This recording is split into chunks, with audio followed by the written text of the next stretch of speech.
My dear Louise, we're finally on the way. I wonder if you've kept that postcard album we made when we were children. If you did, here's one more for it. I'll be sending them from time to time.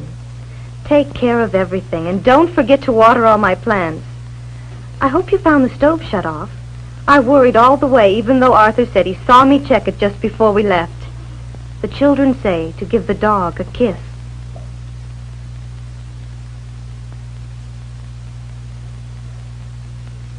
Having a wonderful time. Wish you were here.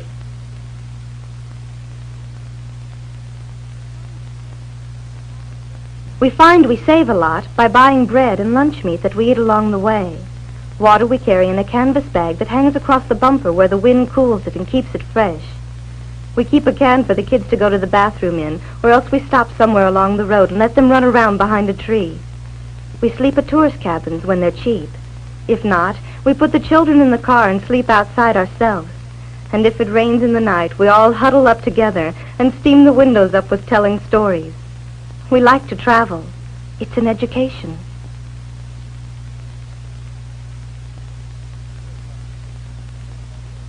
Dear Clark, I may have got your address wrong, but I can say I tried. We're on the way. Ruth's sister Louise is going to watch the house, collect the mail, and water all the plants. She said she'd mow the grass, too, but I'd rather if you'd get one of the neighbor boys to do it now I think about it more. I tell them I'll pay them for it when I'm back. Louise, well, you know how she is. She'll hurt her back and tell us all about it for a couple of years, or else she'll let it grow so high we'll have to bring a baler in.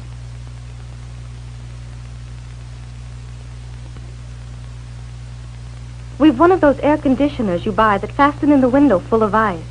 It works so well you'd like to freeze your neck off if you're sitting next to it, but not so good on the other side. We change it back and forth, or change off drivers when it's really hot.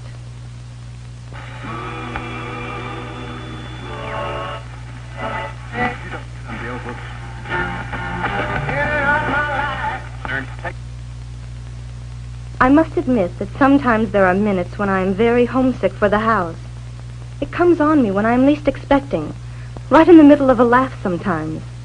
It's like a cloud that passes overhead and makes an ice-cold shadow for a minute. It sort of frightens me to be so far.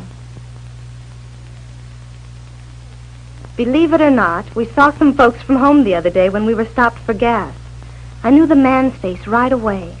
He looks like Clarence Bush, but slightly heavier, and works, or so we think, at the lumber yard. Neither of us could recollect their names, and they drove off before we got to speak. His wife just waved as if to say hello. I don't know if they knew we were from there like them. She may have just been friendly.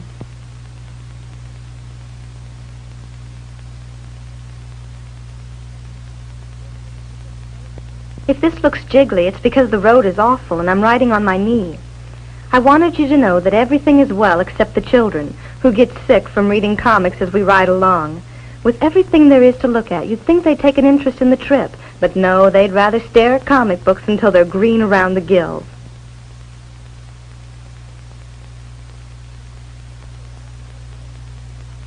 So Ella had a boy. Well, I'll be darned. We got the news at Arthur's sister Liz's. If the grass gets dry, so it gets dry. That's that. It isn't worth the water the way the kids have dug it up and worn it off all over. Maybe a rest will do it good. Who knows? The picture on the back of this is where we were this morning. Seems like days ago now. We see so many things along the way. Be sure to save the cards we send to you so we'll remember what it was we saw. Arthur was sick and throwing up all night. We think it might have been the barbecue we ate at yesterday. We bought a pail of ribs and sat out under a tree they had with 2 cold quarts of beer. And afterwards we ate a quart of peppermint ice cream. You just can't trust the food in restaurants.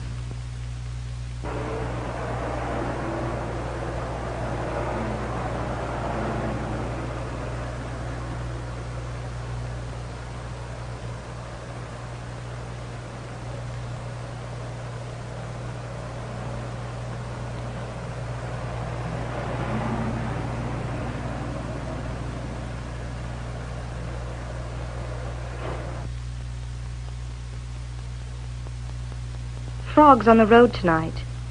It's raining now. They look as white as fish and jump like streaks of light out across the headlamps into the dark along the road. It's funny how a thing no bigger than your hand can scare you so by just its being there. So awful white and wild and crazy, jumping in the lights.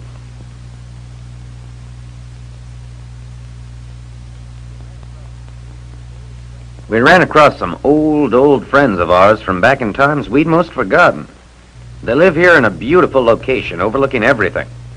I saw him on the street. He was a block away, but I could recognize that walk of his. He always was a one to strut. He shovels parts of butchered animals in a packing plant and makes a decent living at it. They had us up for supper, and we talked about the old days when we were all young and free and easygoing, years ago.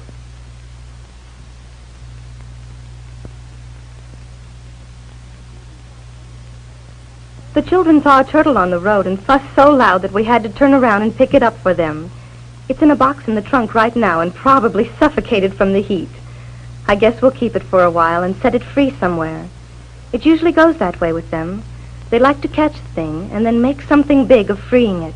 And nothing's hurt except the turtle, who started out to get across the road and winds up someplace miles and miles away. A turtle always looks as dazed to me as if it happened to them all the time.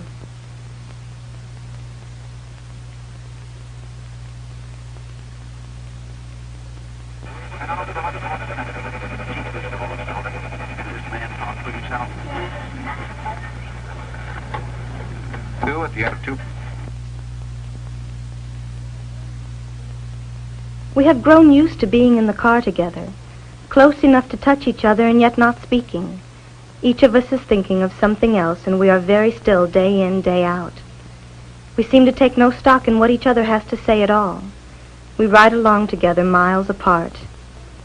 Maybe it's that the further that we go together in the car like this, the more it gets to be like living in the house together like we do at home.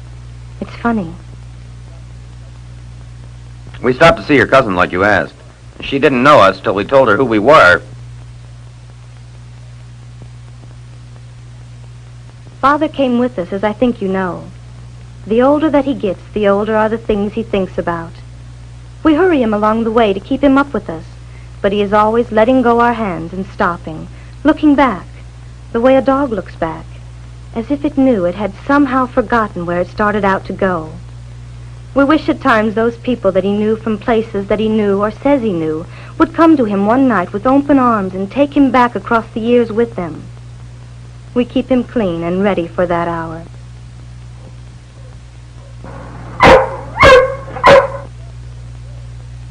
We got here in a day. I thought it'd take us two. Now that we're here, we have an extra day to spend, and there isn't much to do but talk and fiddle with the map.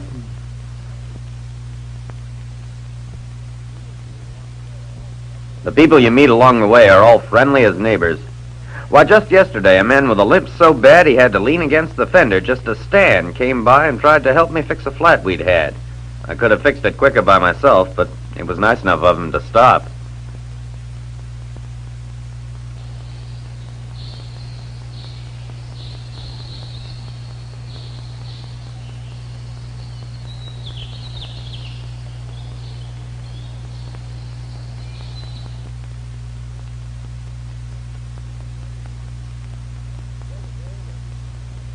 The other day, while we were eating lunch beside the road, the baby wandered off and brought us back a little toad he'd found. We told him how it was the will of God that wild things should be free to go their way just as a person is.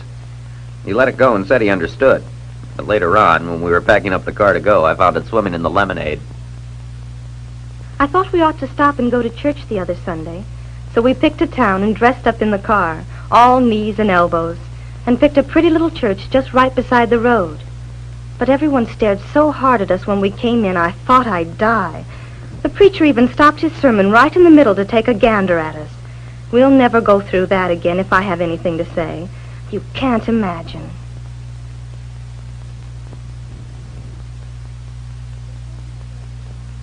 The children are collecting lots of rocks for school. They have a cardboard box full, rattling and bouncing in the trunk. I found a boulder in my suitcase yesterday that must have weighed 10 pounds without the mud it came in, but we had to laugh the same. Whenever we stop the car, they're out and busy climbing around. They have a wonderful time, are brown as berries, and sleep like little logs, smiling and dreaming all about their rocks. Outside the cave, they have an Indian, supposed to be a chief, lets you take his picture for a dime. Little boy collects the money for the chief, who stares ahead and doesn't even move an inch. You'd swear that he was dead, but he is proud instead, according to the little boy. So little time to write, so much to say.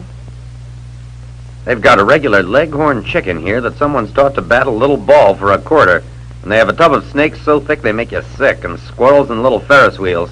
But we've got some of them beside the Texaco at home, you know. Ours look a lot healthier than these. Now, this place is very educational, but let me tell you, it sure smells bad. Besides them. 14 points for Robin. 93, 79. I saw an old man sitting on a bench outside the drugstore here and trying to make some conversation be friendly like. I said, "You live around here all your life?" He never even looked at me. "Not yet," he says. The Indians are getting ready for a powwow down the street. We're eating now. They start to dance when it gets dark. A woman at the table next to us with an awful birthmark running down her cheek says that the dancing's really wonderful. They wear some little mirrors on their clothes that catch the light from spotlights that they shine down from the trees. The kids can hardly wait.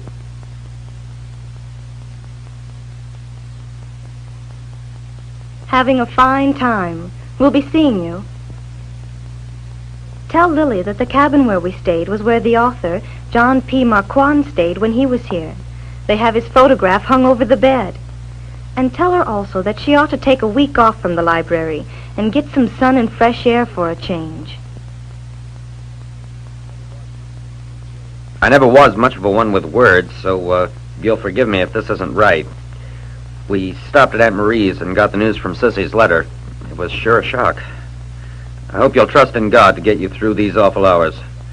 How I remember when my cousin Betty's husband died so quick and young, and how the minister got her to turn to God in grief, and he was good to her and helped her pull back out of it. We'll miss the funeral, of course. I'm sorry.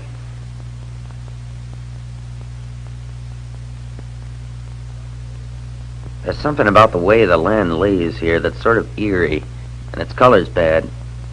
I stopped the car and dug around in the dirt a little with my hands.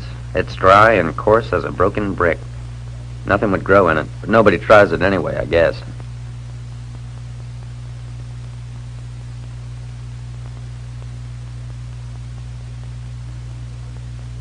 Sometimes the lake is blue, and sometimes green, and sometimes bluish-green.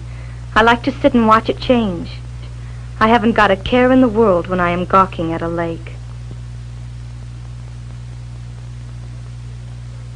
We went to see a cemetery here where some of the greatest Western heroes are. It's quite a place, all right. Kept up real nice with little picket fences around the graves to keep the dogs from digging up the bones.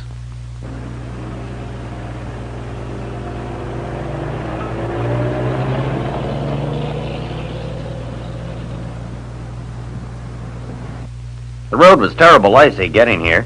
I was afraid I couldn't hold the car from sliding in the ditch. 3 times I went across the center. God was good to us, I guess. The road is better than it was. Ruth is driving. Children are asleep.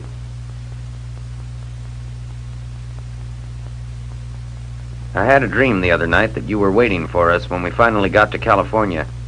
And my dad was there, just like he always looked. Old overalls and muddy boots and grinning like a fool, as independent as a hog on ice.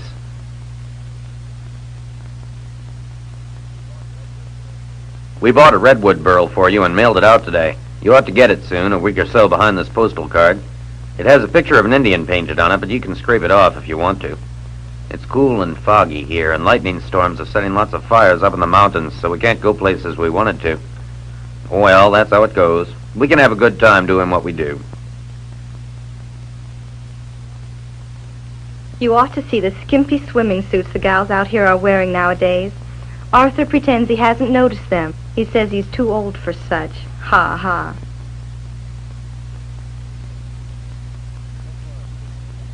Look for us soon. We're coming home.